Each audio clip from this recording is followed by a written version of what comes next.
करती हूँ आप लोग सभी अच्छे होंगे। आज मैं आप लोगों का नेक्स्ट क्लास लेने जा रही हूँ हिंदी का। इसके पहले मैंने आपको हमारा प्यारा भारत नामक कविता को मैंने व्याख्या करके आप लोग को बताया था। आज मैं आप लोग को समय का मूल्य समझो नामक चैप्टर को समझाने जा रही हूँ। इसका भी मैंने स्टडी मटेरियल आप लोग को पहले ही भेज दिया है।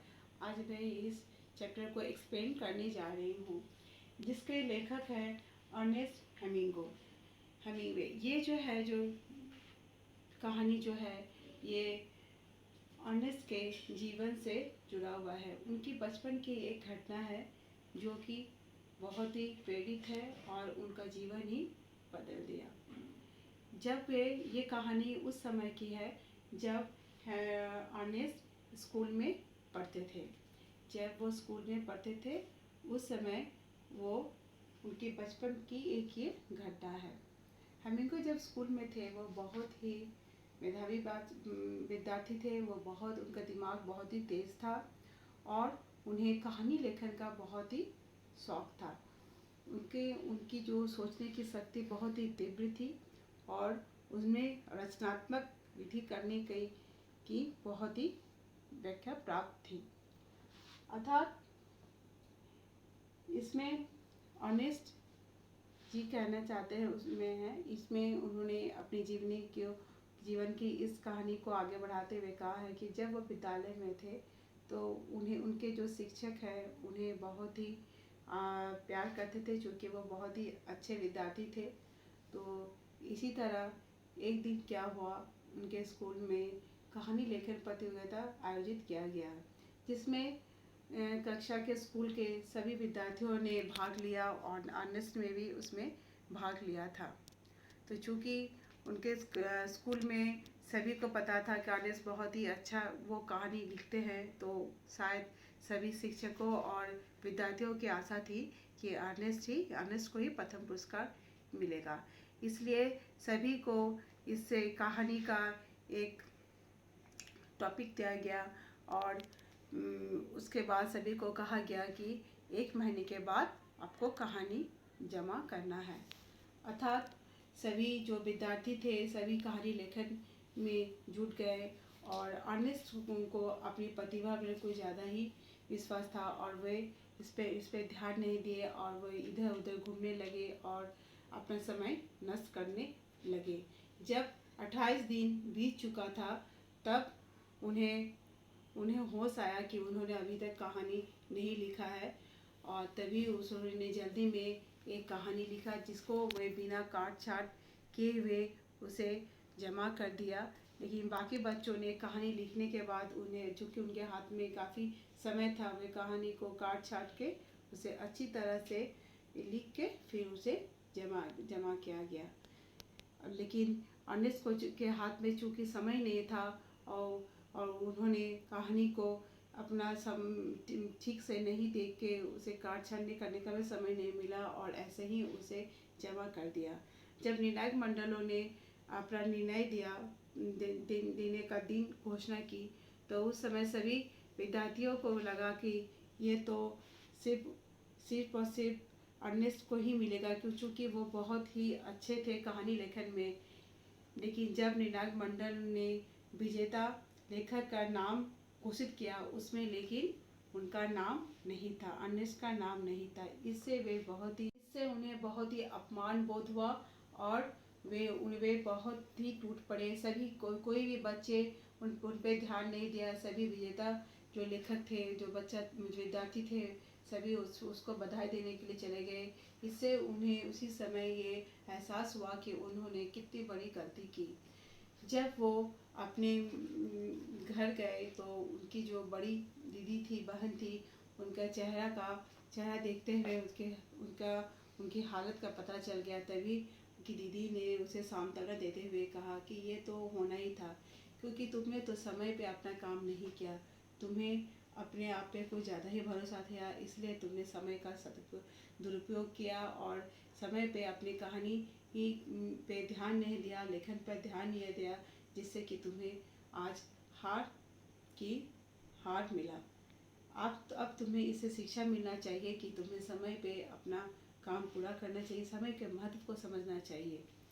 इससे कि उन्हें अपने जीवन के इस घटना से काफ़ी सदमा लगा और वे इसके आगे भी अपने कार्य को वे समय के साथ पूरा करने लगे। और वो जब बड़े हुए, बहुत बड़े, इस तरह से उन्होंने काफ़ी सारी कहानी लिखी, उनकी कहानी काफ़ी प्रसिद्ध भी हुई और उन्हें इसके लिए नोबेल पुरस्कार भी मिला, जो कि एक बहुत ही प्रसिद्ध पुरस्कार है। तो इसमें ये थी अर्नेस्ट की जीवन की एक घटना, जिससे कि उनके जीवन की दिशा ही बदल दी। बच्चों, आप लोग को भी समय का सदुपयोग करना चाहिए। आप लोग को समझना चाहिए कि समय, इसका जो नैतिक शिक्षा है, जिसे हम मोरल ऑफ द स्टोरी कहते हैं, कि समय बहुत मूल्यवान है, इसका कद्र करना चाहिए। अर्थात हमें अपने समय का कद्र समझना चाहिए।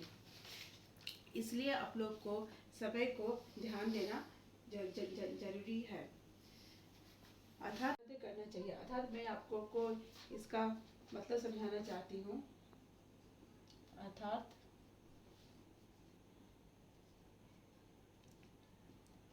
समय का चक्र बहुत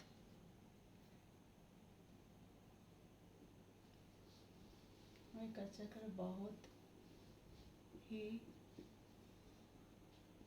मूल्यवान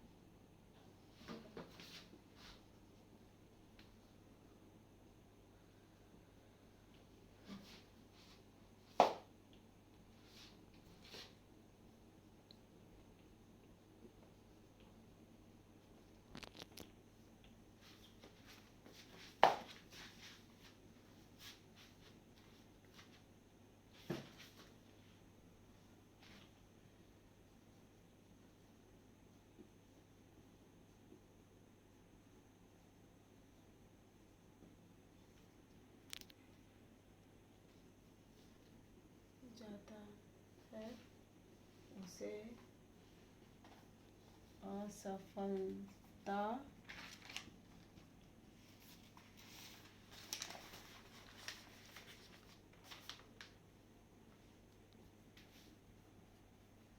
प्राप्त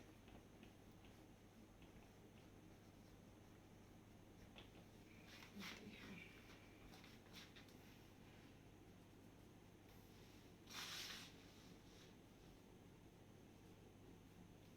बाद में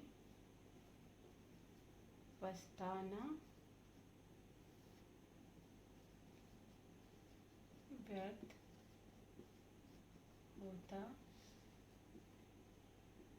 है। अर्थात जो भी समय के चक्र का मूल्य को नहीं समझता, उसे, और वो इस चक्र से पिछड़ जाता है, उसे असफलता प्राप्त होती है और बाद में पछताने से कुछ भी प्राप्त नहीं होता है। इसलिए बच्चों, आप लोग को समय का मूल्य समझना चाहिए और आपको समय में ही सब कुछ करना चाहिए। यदि आप लोग समझते हो कि आपने जो भी सोचा है कि आज करोगे, कोई भी आप लोगों ने पढ़ाई की, कोई भी सब्जेक्ट सोचा है कि आज करोगे, या फिर आप उसे कुछ भी कारण से आप आज नहीं करते हो, सोचते हो कि 2 दिन बाद करोगे, तो इससे क्या होता है कि आपका समय नष्ट होता है और आप इससे पीछे हो जाते हो। इसलिए आपको जो भी चीज़, जैसे कक्षा में अगर कोई चीज़ आपको पढ़ाया जाता है, तो आपको चाहिए कि आप उसे फिर से आप पढ़ें, उसको समझें। अगर आपको कोई समझ में दिक्कत हो तो आप अपने शिक्षक से इस समस्या का हल करें। इसलिए आपको कोई भी चीज़ भी उसे बाद में करने के लिए नहीं छोड़ना चाहिए। इसमें जो कुछ मुख्य बिंदु है जो आपकी किताब में भी दिया हुआ है, जैसे समय की पाबंदी, कार्य में दक्षता, आप जो भी पहले है जो समय जो दिया जाता है, उस समय में आपको कार्य पूर्ण करना है और किसी भी कार्य में आपको दक्षता हासिल करना है। अति आत्मविश्वास से बचें, आपको किसी भी चीज़ में अधिक विश्वास नहीं होना चाहिए। अगर आपको लगे कि नहीं ये मैं कर लूँगा, इसलिए आप उससे छोड़ देते हैं और कुछ दिन बात करते हैं, इससे क्या होता है, आपका समय नष्ट होता है। इसलिए आपको किसी भी चीज़ में आत्मविश्वास नहीं होना चाहिए। असफलता से सफलता की ओर, अगर आपको किसी चीज़ में असफलता मिलता हो तो आपको इससे प्रेरणा लेना चाहिए और आगे आपके कार्य को ठीक से करने के लिए प्रेरित होकर अपने कार्य में सफलता को प्राप्त करना चाहिए। असफलता से सीख लेना, यानी आपको अगर कोई असफलता मिलता है किसी भी कार्य में तो आपसे सीख लेना चाहिए और आगे उस कार्य को और अच्छी तरह से करना चाहिए। और समय का कदर करना, अर्थात आपको अपने समय का महत्व को समझते हुए किसी भी कार्य को समय पे पूरा करने की कोशिश करना। आशा करती हूँ आपको ये चैप्टर समझ में आ गया होगा। अगर आपको मैंने स्टडी मटेरियल भेजा है, जो क्वेश्चन प्रश्नोत्तर आपसे आपको भेजा है, तो अगर कोई प्रॉब्लम हो तो आप मुझे पूछ सकते हैं। और इस चैप्टर में जो शब्दार्थ दिया हुआ है, जो मैंने आपको पहले ही भेज दिया है कि वो आपको याद करना है, तो अवश्य आप उसको याद करें और इसको लिख के प्रैक्टिस करें, तो आपकी स्पेलिंग भी गलती नहीं होगी। आज के लिए इतना ही। धन्यवाद।